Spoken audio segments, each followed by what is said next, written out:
Bonjour, bienvenue dans ce point bourse du 4 février 2025. Alors aujourd'hui, on va revenir très vite sur les résultats, les principaux résultats des valeurs du CAC 40. On parlera aussi des chiffres qui sont tombés sur le rapport de l'emploi américain à 16 heures et les résultats à venir. Toujours, on est dans la saison des résultats. Pour ces prochains jours, et on verra surtout des actions à la fois sur le CAC et autres qui sont toujours intéressantes, et les dynamiques qui ont été mises en place et qui devraient se perdurer sur certaines valeurs. Alors comme d'habitude, avant de commencer, je rappelle que les informations et analyses données sur cette chaîne sont données à titre indicatif et ne peuvent pas être considérées comme un conseil en investissement. L'investissement en bourse est risqué et vous êtes responsable de tous les investissements que vous faites. Alors, la chose positive, c'est, on l'a dit hier, je crois, c'est la désescalade qu'il y a avec les États-Unis et un peu le reste du monde. On avait notamment les États-Unis contre le Mexique, le Canada, la Chine, avec des droits de douane relativement élevés. Le Mexique a fait un pas en avant et les États-Unis ont mis un report sur les taxations de douane. Et je crois qu'il y a également eu un report avec le Canada. En tout cas, pour le Mexique, c'est déjà acté. Donc, il y a une coopération qui est en cours. Et avec la Chine, les mesures de rétorsion de la Chine ont été relativement basses, c'est-à-dire qu'on va cibler une petite partie des importations américaines. Donc, une désescalade des deux côtés pour pas avoir de guerre commerciale qui serait préjudiciable aux deux côtés, mais peut-être encore plus à la Chine qui exporte beaucoup plus que les États-Unis, donc et qui a aussi une économie un peu plus faible en ce moment, qui a besoin de se relancer. Donc finalement, plutôt des bonnes nouvelles sur ce côté-là. Alors, on connaît Donald, ça peut lui prendre du jour au lendemain, il peut s'exciter et puis encore remettre ça sur le tapis et mettre des menaces de taxes assez élevées du jour au lendemain. Mais pour l'instant, on est quand même plutôt sur une désescalade et pas trop de guerre commerciale à venir. Donc ça, les marchés, on le voit sur le marché action, c'est plutôt favorable. Et les actions remontent un peu partout. Juste un point sur les chiffres, on avait donc le rapport Jolt sur l'emploi, c'est le nombre d'offres d'emploi aux États-Unis, ont été à peu plus de 8 millions dernièrement. On attendait plus ou moins la même chose, peut-être un peu moins. Et on a eu beaucoup moins, 7 600 000 nouvelles offres d'emploi aux États-Unis. Donc on voit peut-être le début d'un tassement, d'un ralentissement du marché de l'emploi. Ça devrait être confirmé par d'autres chiffres parce que les derniers chiffres qu'on a eus sur le marché de l'emploi américain étaient toujours super forts, super résilients et démontraient une capacité de l'économie américaine à être toujours assez haute. Donc là, peut-être un début de ralentissement, ça devrait être confirmé sur d'autres chiffres. Le petit point sur les indices, notamment en Chine. Alors c'est pas extrêmement marqué, notamment sur le CSI 300 là. Petite hausse aujourd'hui, plus 1,6, mais on sent quand même que la tendance est plutôt vers le haut, même s'il nous manque encore ce détonateur assez fort qu'on attend depuis un moment, notamment sur le plan de relance du mois de septembre. On a eu les derniers chiffres sur le PIB qui étaient intéressants, qui ont donné une bonne dynamique. Maintenant, il faut que ça se traduise. Et puis la guerre commerciale aux États-Unis qui est peut-être en train d'être dégonflée, ça pourrait aider. On va voir avec notamment pas mal d'actions en rapport avec la Chine qui sont intéressantes. Moi, je suis pas mal investi sur ce genre de valeurs-là. Avec les États-Unis aussi, c'est toujours un marché, je pense, super intéressant. Un petit point sur l'Inde, parce que c'est un pays qu'on aime bien. C'est un pays qui a probablement une décroissance parmi les gros pays. Il y a peut-être des croissances supérieures, mais dans des niveaux tellement bas qu'on va pas les mettre avec les autres. Il y a quelques pays aussi en Scandinavie, je crois, qui ont des croissances importantes, mais en gros, sur les principaux marchés, c'est l'Inde, avec entre 6 et 8% à l'année. Pour l'instant, c'est toujours baissier depuis le mois de septembre, mais on a éventuellement un début de réaction depuis fin janvier. C'est les niveaux qu'on surveillait. On a réagi un petit peu au-dessus. Si on confirme ces prochains jours avec là sur le marché indien, sur le Nifty, l'équivalent du CAC 40, si on gagne encore environ 2% par rapport au cours actuel, on pourra jouer le rebond sur le marché indien, éventuellement se placer sur soit l'équivalent du Nifty, du CAC 40 indien, ou en DCA par exemple. Il faut encore attendre un petit peu, mais ça commence à être un peu plus intéressant. Le CAC qui fait plus 0,6, porté notamment par des bons résultats, hein, largement achetés. Alors je reviens pas dessus, hein, j'ai fait une vidéo cet après-midi notamment sur BNP Paribas, Publicis et Dassault Systèmes qui ont donné leurs résultats. Plutôt bons, largement achetés. Il y avait également Ferrari et Palantir. Et on voit que ça tient toujours dans cette zone-là. On est en train de travailler les 7008, entre 7008 et 8000. Et des résultats, et ça c'est intéressant parce que alors on l'attendait peut-être un peu en décembre, finalement on l'a eu en janvier, la grosse hausse, mais surtout ces résultats achetés, c'est cette dynamique positive sur des chiffres à la fois sur le quatrième trimestre et la visibilité 2025, ça donne quand même des perspectives intéressantes. Alors on pouvait s'en douter parce qu'on avait un niveau de valorisation du marché français qui était au tapis, hein, par rapport aux autres, que ce soit même l'Allemagne ou on parle même pas des États-Unis, on était ridicule, donc forcément que les entreprises françaises devaient rebondir. C'est en train d'être fait, il y a encore d'autres résultats qui mériteront probablement d'être achetés.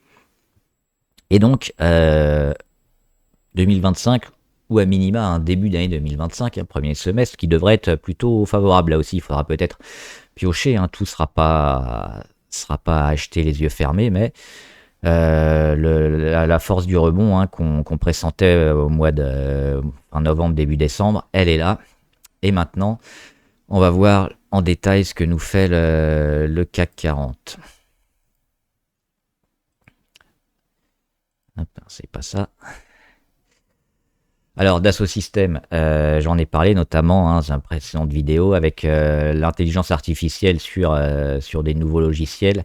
Des chiffres un peu supérieurs, donc toujours très bon, une croissance pour l'année à venir excellente. Elle fait plus 8% sur des résultats, je vais pas répéter plus que ça. BNP aussi, vous regarderez la vidéo si ça vous intéresse, mais on est plutôt favorable. Et Publicis aussi, malgré la grosse zone même de temporisation qu'on a depuis plus de 6 mois, ça devrait quand même repartir, même si on ne devrait pas avoir des résultats et des tendances exceptionnelles. On devrait quand même avoir une belle année 2025. Alors regardez plutôt ce qui n'a pas marché. Sanofi, ça nous inquiète pas trop, hein, parce que là aussi les résultats ont été bons. Et on se rapproche d'une résistance, mais sur le moyen terme, c'est plutôt intéressant, hein, Sanofi, dernièrement, notamment depuis ici, hein, on l'avait dit début janvier. Courbe haussière sur le titre. Et Pernod Ricard, on attend toujours un peu ce que va décider, hein, Donald sur l'Europe, avec les taxations, les droits de douane, et les autres. Alors, il y avait Rémi Cointreau dernièrement. Pour l'instant, le déstockage a eu lieu, mais la reprise, hein, de la consommation sur les alcools et les spiritueux est pas encore reparti. Donc on est sur un point bas, probablement. Il y a peu de chances qu'on aille beaucoup plus bas, mais on n'a pas encore de signal de reprise et de redémarrage. C'est pour ça qu'il vaut mieux attendre, parce que ça peut durer encore 3 mois. Ça peut repartir dès la semaine prochaine, mais pour l'instant, on n'a pas vraiment de top départ. Donc on sera prudent encore sur tout ce secteur-là. Et puis Danone. Alors ça, c'est intéressant. Double échec sur les 67,9. On revient sur tout ce qu'on avait gagné. On revient au-dessus de l'oblique de correction court terme qu'on avait cassé, qui avait lancé la séquence. Ça, c'est intéressant parce que c'est un peu la vie des actions en général, hein. C'est les actions qui font que monter, comme les Nvidia ou les Palantir, c'est pas la norme. Évidemment, c'est ce qui fait un peu les gros titres et qui fait envie à tout le monde, des plus 100, plus 200%. Mais la majorité des cas, ça se passe pas comme ça. La majorité des cas, on a des séquences techniques assez, des schémas, hein, des patterns qui se répètent. Et c'est souvent le cas comme ça, avec des sorties d'obliques, des échecs sur résistance, des breakouts, des pullbacks et des deuxièmes chances, parce que le marché donne souvent, très souvent, des deuxièmes chances, que ce soit à la hausse ou à la baisse, que ce soit pour sortir ou pour rentrer. Et là, on en a probablement une sur Danone pour rentrer. Qu'est-ce qu'on doit regarder? On doit regarder notamment ces niveaux-là, hein, qui avaient cassé autour des 65, 65-12, ouais, 65 en gros, hein, ça suffit. C'est ce niveau de support qui doit fonctionner sur Danone. On doit regarder quoi? Une réaction demain ou après-demain, un chandelier vert, un travail ici autour des 65, probablement au-dessus des 65,4. Et si c'est le cas, signal d'achat, on l'avait déjà ici, hein, le signal d'achat sur Danone. Il est où? Il est parti. Il est là. Hop, on l'avait déjà là, mais on en a probablement un nouveau, hein, sur les mêmes niveaux finalement. Ici, autour des 65, si on n'est pas rentré, si on cherche une valeur défensive, si on cherche une valeur qui devrait quand même performer sans être exceptionnelle, mais sur le marché français, Danone, il coche un peu toutes les cibles. Donc là, oui, la chute en 3 jours, un peu sévère, ont été montés rapidement sur un transfert de flux, hein, sur évidemment les techs qui avaient pris peur et ont été revenus sur du défensif.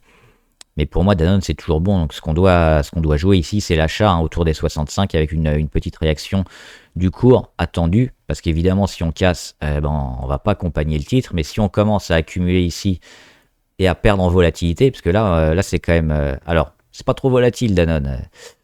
On perd 0,6, on perd 1,4, on perd 1,5. Donc on voit, c'est pas énorme non plus. Mais il faudra encore baisser la volatilité, avoir une petite phase éventuellement de congestion ou d'accumulation ici, dans un triangle à peu près comme ça. Et si c'est le cas, ça s'achète parce que statistiquement, là aussi, on aura de grandes chances de casser vers le haut et de relancer une séquence pour aller à nouveau taper les 67,9, les casser du premier coup, de revenir et d'attaquer ensuite comme ça.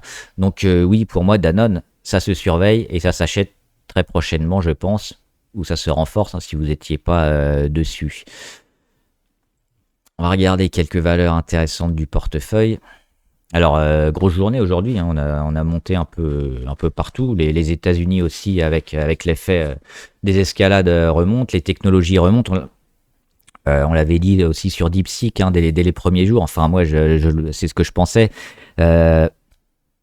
Trop de chute, trop d'empressement à vendre un secteur et une technologie qui est quand même vouée à avoir des bénéfices et à continuer ses investissements. Donc sur ce secteur-là, on est toujours plutôt positif sur la majeure partie des acteurs. Attention toujours à ceux qui sont survalorisés et qui ont eu déjà une année ou plus où ils ont fait que monter. Ceux-là, il y a faut peut-être faire un peu attention. Et encore, on va regarder quelques valeurs du portefeuille que j'aime bien, notamment Alibaba. Résultat ce soir, je crois, sur Alibaba. Il me semble, ou demain. J'ai pas noté. Je sais plus. J'ai un doute sur Alibaba. Je vérifierai. Et on a quand même une séquence intéressante avec des chandeliers assez énormes par rapport à ce qu'on a connu dernièrement, des volumes aussi impressionnants, hein, sur Alibaba. Et on a vu les actions en relation avec la Chine qui sont quand même largement achetées dernièrement.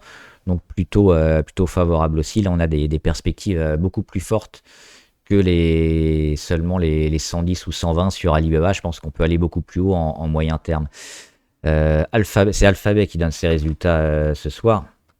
Ça sera une des plus grosses, hein, valeurs à scruter ce soir après bourse, hein, après 22 heures. Et elle est sur ses plus hauts. Elle a fait un nouveau plus haut historique. Peut-être un plus haut en clôture aussi. On a aussi on peut le voir ici, ce triangle, hein, qu'on est en train qui a été cassé, hein, une phase de congestion dans un biseau ascendant et finalement qui casse vers le haut. Donc là aussi sur Alphabet, on a de grosses attentes et puis toujours des perspectives haussières sur le titre, avec aussi l'ordinateur quantique. Donc on aura peut-être la confirmation ce soir, même si Microsoft a eu un peu plus de mal. Alphabet, il semble avoir toujours les faveurs des marchés.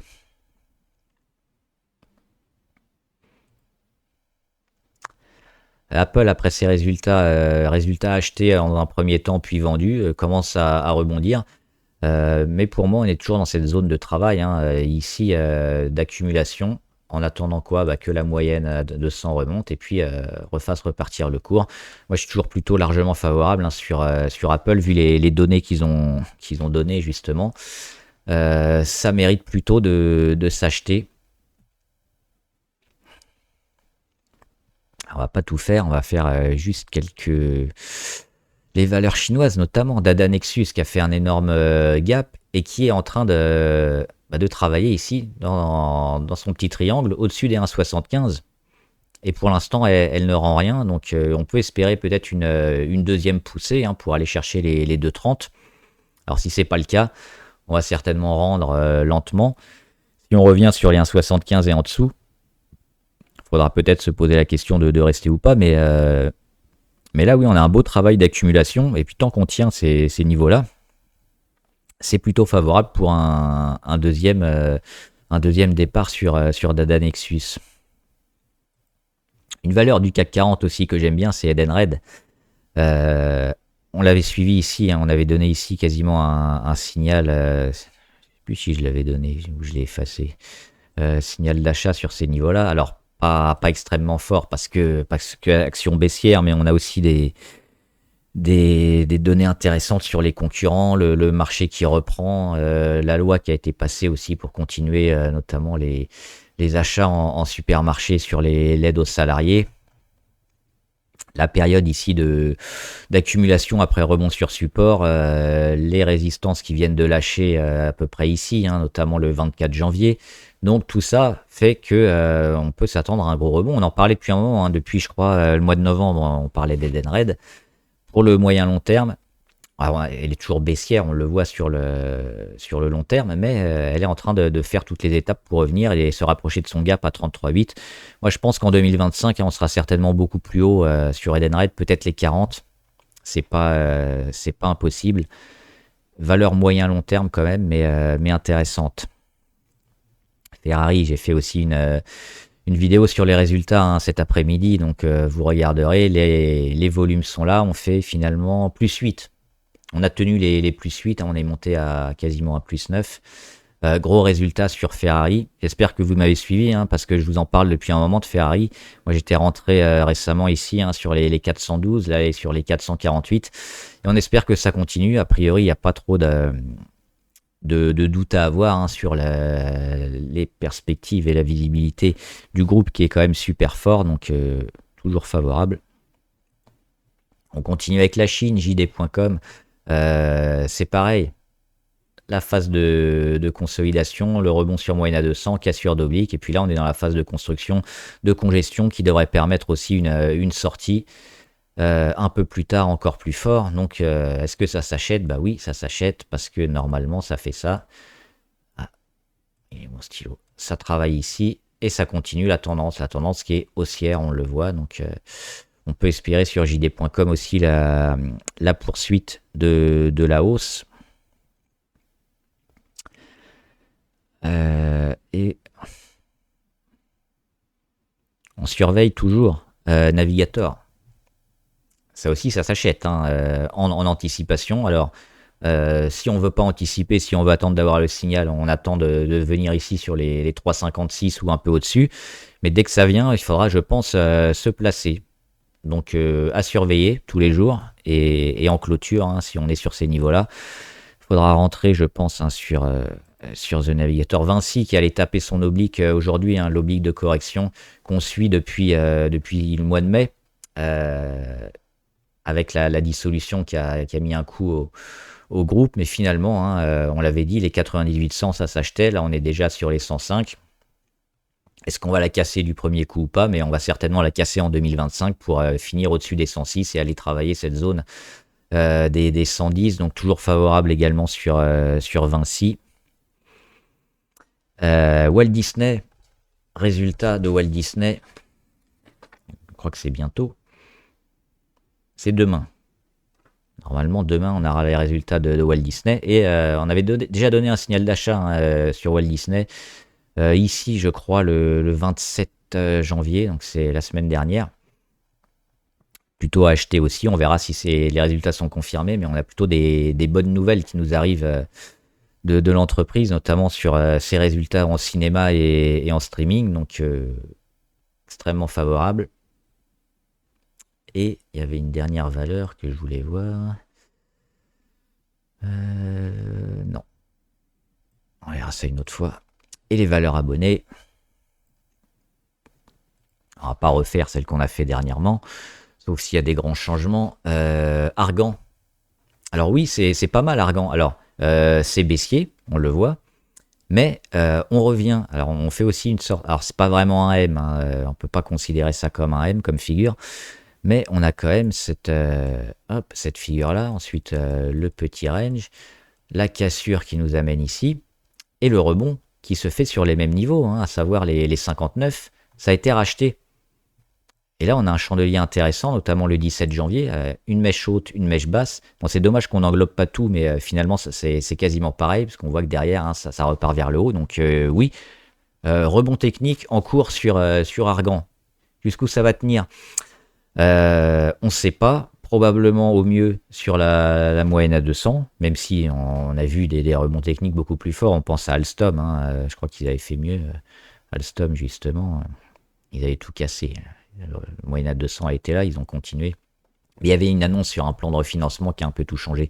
Donc sur Argan, oui, c'est cette zone-là, un peu de consolidation et pour relancer le titre, pourquoi pas. Mais là, on est que dans du rebond technique. Alors malheureusement, hein, ça s'achetait mieux sur les 60. Là, on est sur les 63, ça fait quand même 4-5% de différence. Un peu plus de 5%. Ça reste spéculatif parce qu'on est quand même dans une tendance de moyen terme négative, mais dans un petit rebond technique. Donc éventuellement, Crédit Agricole, c'est demain, je crois, les résultats. Ouais, c'est ça, demain les résultats Crédit Agricole, les BNP qui ont été plutôt achetés, plutôt bons. Alors des fois on a des surprises, hein, dans le même secteur, des variations. On a vu avec la Société Générale qui avait été largement achetée, mais qui avait vendu une partie d'immeubles qui lui avaient rapporté pas mal d'argent aussi, hein, c'était en partie dû à ça. Bon, on a quand même des bons résultats des bancaires dernièrement. On serait plutôt acheteur aussi sur le Crédit Agricole, on verra. Ipango, alors il y a un abonné qui était dessus, hein, il nous en avait parlé. Et ça continue. Alors c'est plutôt beau, plutôt propre. À court terme, alors toujours beaucoup de volume, ça c'est intéressant, hein, on le voit. À court terme, ce qu'on va jouer, c'est quoi? C'est cette zone-là, hein, entre les 0,4 et les 0,45. On risque peut-être, quand on va se rapprocher ici, de faire comme ce qu'on a fait précédemment, à savoir des mèches hautes ou alors un début de chandelier rouge. À mon avis, à court terme, il faudra peut-être prendre ses bénéfices.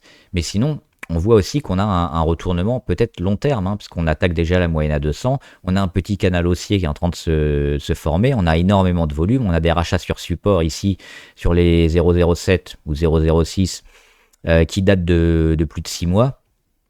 Donc on peut se dire que Ipango, ils sont en retournement long terme. Alors la valeur, elle est un peu à la casse quand même, hein. On parle de centimes. Donc c'est le genre de valeur où on peut se prendre un gap baissier du jour au lendemain parce que la direction fait une augmentation de capital ou ce genre de choses. Donc on évite de trop miser dessus. Mais oui, là, le graphe, il est super intéressant, il est beau, la dynamique, elle est belle. Il y aura peut-être des prises de bénéfices ici, et puis un retour plus bas, et puis à moyen terme, hein, une tendance qui continue vers le haut, donc dans l'énergie renouvelable. Ipango, toujours intéressante, elle prend 11% aujourd'hui. Forvia, non. Gap baissier.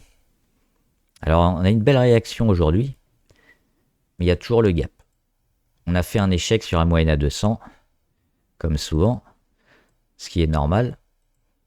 Ce qu'on veut voir maintenant, c'est la réaction. Qu'est-ce qui se passe derrière? Alors, il y a un gap assez fort, mais le lendemain, il y a un signal baissier, signal haussier. Donc, on va dire la balle au centre, faut attendre, il y a beaucoup de volume. On est toujours, hein, largement baissier sur Forvia, donc plutôt éviter. Moi, ce que j'attendrais si je veux rentrer sur Forvia, c'est combler le gap sur les 10, et le temps qu'on le comble, hein, on sera forcément au-dessus de la moyenne à 200.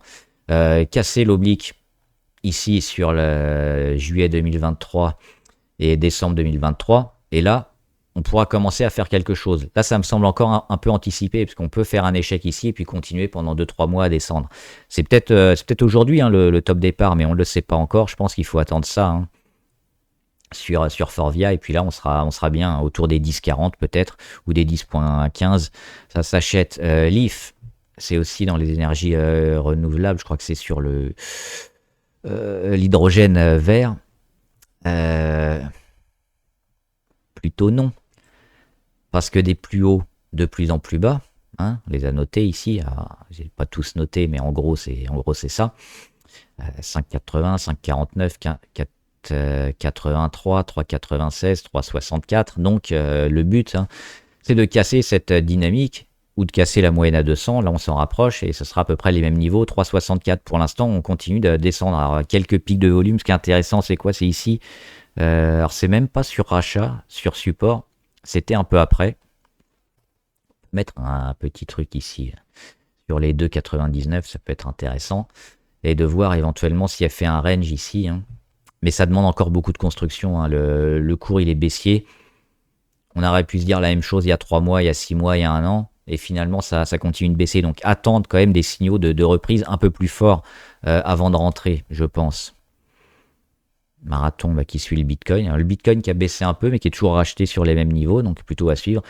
Pluxi, on a eu des beaux signaux, hein, comme sur Edenred. Ça s'achète, je pense. On a eu le gap haussier ici, je crois que c'était sur résultat. Pas énorme, entre 19,16 et 19,50, mais il existe. Et derrière, qu'est-ce qu'on fait?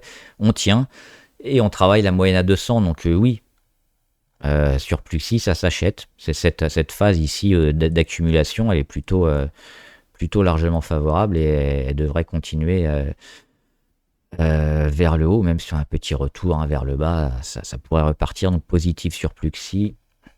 Prosus, comment on vient de passer aujourd'hui au-dessus. C'est pas mal ça. Sur Prosus, donc à voir. On peut aussi noter ça hein, sur Prosus, à peu près ici, autour des 37, la moitié du gros chandelier rouge. Et finalement, là, on est en train de revenir au-dessus. Donc, on revient dans le range. La tendance est toujours positive, hein, moyen long terme. Les moyennes mobiles sont haussières. Donc, oui, on peut se placer sur Prosus avec les 37 environ en stop loss ou en support, ou un peu plus bas. C'est positif. Et Volvo, alors j'ai pas trouvé Volvo camion, je sais pas si c'est celle-là. En tout cas, celle que j'ai ici, Volvo, c'est super moche. Alors tu me diras si c'est exactement celle-là ou pas, mais Volvo, ça fait que descendre. On a des plus bas toujours de plus en plus bas. Il faut pas acheter ça. Voilà, j'espère que la vidéo vous a aidé. N'hésitez pas à me dire ce que vous en pensez, les valeurs qui vous intéressent, les secteurs qui vous intéressent, les valeurs que vous voulez acheter, celles que vous avez déjà en portefeuille, les questions, si vous en avez sur la bourse ou le trading en général, j'y répondrai. Et voilà, bon trade, à plus.